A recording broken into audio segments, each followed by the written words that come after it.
Dulu, di tahun 80-an, seorang petani yang kerja 8 jam sehari masih bisa beli rumah, bahkan tanpa harus berhutang puluhan tahun.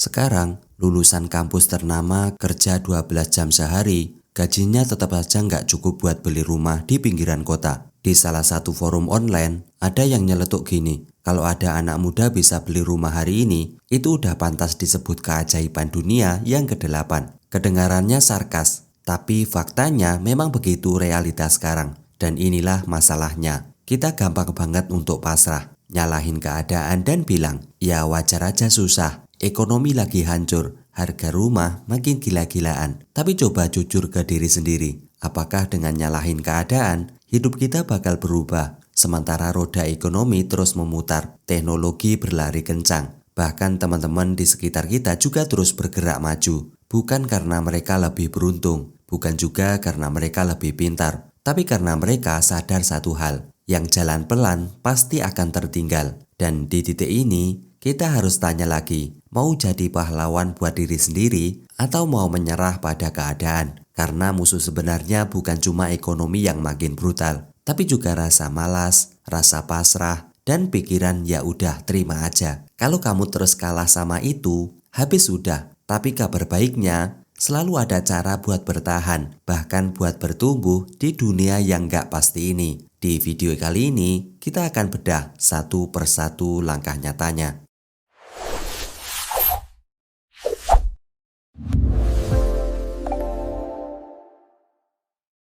Oke, kita masuk di bagian percepatan zaman atau tantangan global. Setelah kita lihat realita soal betapa sulitnya hidup sekarang, ada satu hal yang harus kita sadari. Dunia ini gak pernah nungguin siapapun. Ekonomi terus berputar, teknologi melesat dengan kencang. Dan kalau kita terlalu santai, kita akan tertinggal jauh di belakang. Tahun 2030 sering disebut sebagai deadline global, bukan angka sembarangan. Di sanalah lembaga-lembaga dunia seperti PBB menargetkan agenda besar mereka. Narasinya terdengar indah, dunia yang lebih adil, berkelanjutan, ramah lingkungan, dan efisien. Tapi coba kita bedah lebih dalam, apa arti semua itu buat kita yang hidup sehari-hari? Pertama, ada pergeseran besar dalam ekonomi, dari kepemilikan pribadi ke sistem sewa dan langganan. Bayangin aja, barang-barang yang dulu bisa kita beli untuk dimiliki, nanti semua harus disewa. Kedua, uang tunai yang biasa kita pakai perlahan digantikan oleh uang digital. Seperti transaksi bisa dipantau, bisa diprogram, bahkan bisa dibatasi. Ketiga, identitas kita pun akan dipadatkan jadi identitas digital terintegrasi. Mau akses kesehatan, mau daftar sekolah, mau naik pesawat, semua butuh itu. Dan dari sinilah muncul sebuah kontroversi besar. Dalam video promosinya, World Economic Forum pernah menyampaikan kalimat, "You will own nothing and you will be happy." Kedengarannya simple, tapi bayangin, kalau kamu nggak punya apa-apa dan semua harus sewa, itu artinya kamu bergantung sepenuhnya pada sistem. Dan kalau suatu hari aksesmu dimatikan, kamu tidak bisa apa-apa. Inilah tantangan zaman. Kita dihadapkan pada percepatan global yang kelihatannya mulia, tapi dibaliknya bisa bikin kita kehilangan kendali atas hidup kita sendiri. Dan pertanyaannya sekarang, mau jadi penonton terus atau belajar jadi pemain yang siap di game baru ini?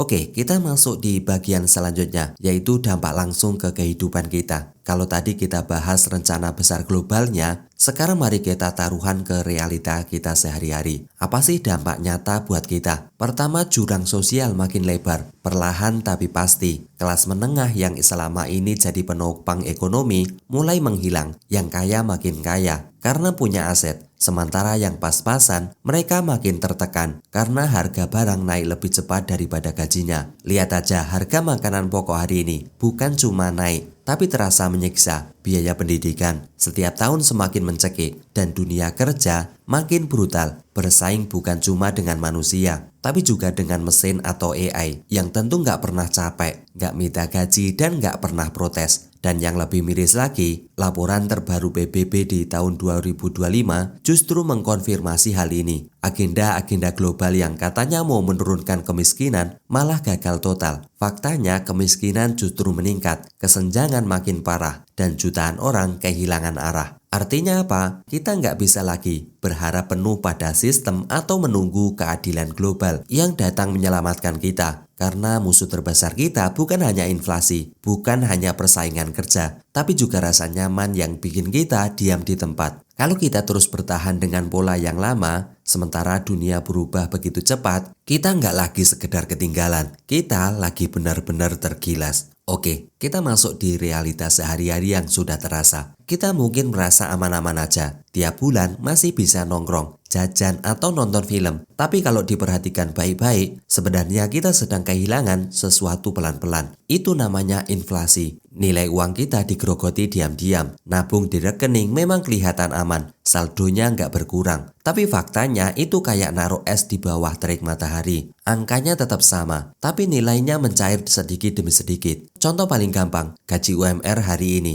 Tahun depan, jangan-jangan cuma cukup buat bayar internet sama bensin. Belanja bulanan makin mahal, biaya sekolah juga semakin naik, dan rasanya pun jadi beban baru. Ancaman itu nggak berhenti di situ. Pekerjaan yang dulu jadi sandaran banyak orang, sekarang mulai digantikan oleh mesin atau AI. Pekerjaan repetitif seperti input data, bikin laporan, atau edit sederhana udah bukan rahasia lagi. Sekarang bisa dikerjakan AI lebih cepat dan lebih murah. Coba bandingin, dulu sebuah kantor butuh 10 orang untuk mengurus pekerjaan administrasi. Sekarang cukup 2 orang plus AI. Hasilnya malah lebih cepat dan juga lebih rapi. Pertanyaannya, kalau kamu jadi pemilik perusahaan, pilih yang mana? 10 orang dengan gaji, cuti, dan drama, atau 2 orang dengan mesin yang nggak pernah capek? Dan disinilah letak realitanya. Dunia kerja sekarang nggak lagi adil buat orang yang cuma ngandelin cara lama. Karena perusahaan akan selalu pilih yang paling efisien. Dan kalau kita nggak ikut adaptasi, kita akan jadi pihak yang tersingkir. Coba bayangin gini, setiap kali kamu belanja di minimarket, keranjangmu isinya tetap sama. Beras, minyak, telur, tapi pas di kasir, angkanya selalu bikin kening berkerut. 200.000 bisa cukup untuk 2 kali belanja. Sekarang, baru 1 kali masuk dapur, uang itu sudah habis. Dan inflasi itu seperti pencuri yang diam-diam menggerogoti isi dompetmu. Kamu nggak sadar kalau tabunganmu yang sudah kamu simpan bertahun-tahun nilainya menyusut. Bukan karena kamu boros, tapi karena harga semua barang bergerak lebih cepat daripada gajimu naik. Lalu gaji UMR yang kamu terima tiap bulan, coba jujur, berapa banyak yang benar-benar bisa disisihkan? Tahun ini mungkin masih bisa bayar kontrakan, makan seadanya, dan sesekali traktir teman. Tapi tahun depan bisa jadi jumlah yang sama hanya cukup untuk bayar internet dan bensin. Sisanya, kamu bisa mikir keras gimana cara bertahan. Belum lagi teknologi. Dulu, sebuah kantor kecil butuh 10 orang untuk menjalankan pekerjaan sehari-hari. Sekarang, cukup 2 orang, tambah 1 software AI. Dan perusahaan pasti pilih yang lebih murah dan efisien. Artinya, 8 orang kehilangan pekerjaan. Sementara kompetisi semakin brutal. Kamu mungkin berpikir, ya aku kan bukan kerja di bidang yang bisa diganti AI. Tapi percayalah, hampir semua lini pelan-pelan digerus. Dari customer service, desain, penulis, bahkan analisis data. Semua dipotong, diperas, dipaksa lebih cepat. Dan inilah realita yang bikin kita seperti naik roller coaster tanpa sabuk pengaman. Ada rasa takut, rasa panik, tapi juga sedikit harapan. Karena di balik semua goncangan ini, selalu ada celah kecil. Ada peluang bagi mereka yang berani beradaptasi, belajar hal baru, dan nggak pasrah dengan keadaan. Kalau kamu diem aja, ya kamu akan terus tertinggal. Tapi kalau kamu sadar dari sekarang, kamu bisa jadi salah satu yang bertahan, bahkan tumbuh di tengah krisis ini. Oke, terima kasih. Kalau kamu sudah sampai di titik ini, berarti kamu termasuk orang yang serius ingin mengubah hidup dan tidak sekedar menonton lewat saja. Itu tanda kamu pilihan, karena sebagian besar orang biasanya berhenti di tengah jalan. Sekarang, mari kita rangkum semua hal penting yang sudah kita bahas dan lihat apa yang bisa langsung kita lakukan supaya kamu benar-benar siap menghadapi tantangan menuju 2030.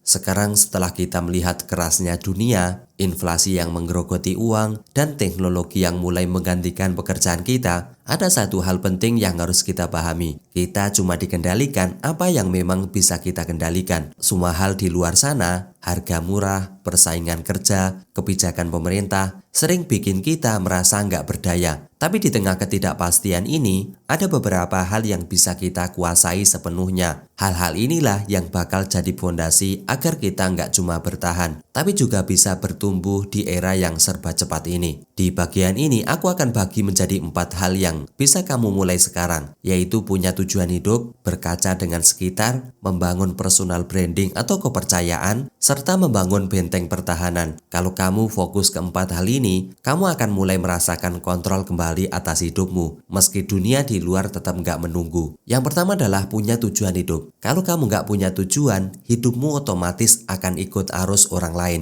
Kamu kerja keras demi target yang sebenarnya bukan milikmu. Bangun pagi karena kewajiban orang lain. Tidur larut demi target mereka. Tujuan hidup itu bukan sekedar nabung atau punya gaji tetap. Tujuan yang benar-benar bikin kamu semangat bangun pagi, rela belajar hal baru, dan tahan lelah. Coba explore banyak hal sampai menemukan sesuatu yang bikin kamu merasa hidup. Sesuatu yang jadi alasanmu bertahan ketika dunia terasa keras. Yang kedua adalah berkaca dengan sekitar. Sosial media bikin gampang banget merasa kalah. Teman sudah liburan ke luar negeri, teman lain dapat klien besar, sementara kamu masih berjuang di hal-hal kecil. Tapi ini bukan tentang mereka, ini tentangmu. Anggap mereka sebagai kaca spion. Mereka menunjukkan seberapa cepat waktu berjalan dan memberi sinyal kalau kamu perlu gas lagi. Yang harus ditakuti bukan kesuksesan orang lain, tapi ketika diri sendiri stagnan, nyaman di zona nyaman tanpa ada kemajuan. Yang ketiga adalah bangun personal branding atau kepercayaan. Di era sekarang, skill aja nggak cukup. Kamu bisa jago desain, coding, atau marketing. Tapi kalau nggak terlihat, kesempatan besar itu bisa lewat begitu saja. Kuncinya adalah tunjukkan prosesmu, bukan cuma hasil akhir. Bagikan apa yang sedang dipelajari, proyek yang sedang dikerjakan, atau kesalahan yang kamu buat. Mulai dari portofolio hingga media sosial. Branding bukan sekedar terlihat, tapi membangun kepercayaan. Semua jejak digitalmu terekam. Jadi hati-hati dengan langkah yang bisa merusak reputasi. Yang keempat adalah bangun benteng pertahanan. Selain punya tujuan dan terlihat, kamu perlu lindungi hasil kerja kerasmu. Mulai dari bebas utang konsumtif, karena utang itu rantai yang membatasi kebebasanmu. Semakin sedikit utang, semakin banyak pilihan yang bisa diambil. Lalu milikilah aset fisik, sekecil apapun itu, entah emas, sebidang tanah, properti, karena itu jadi benteng terakhir yang sulit dimatikan sistem. Dengan ini, kamu bukan cuma bertahan, tapi siap berkembang meskipun dunia terasa bergerak cepat. Oke, sekarang waktu menuju 2030